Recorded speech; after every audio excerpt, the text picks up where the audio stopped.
Hi everyone, today we will talk about how to fix Instagram glitch 2022. To know how to fix Instagram glitch 2022, you should just go to settings here like this, you will click. After that, in this page you will go to apps here, default apps, app settings like this.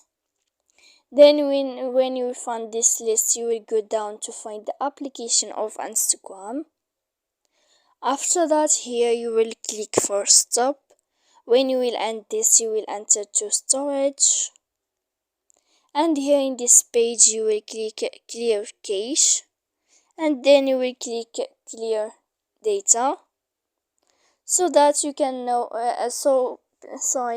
then you can turn off your phone. So please don't forget to support us by like and subscribe. See you next time.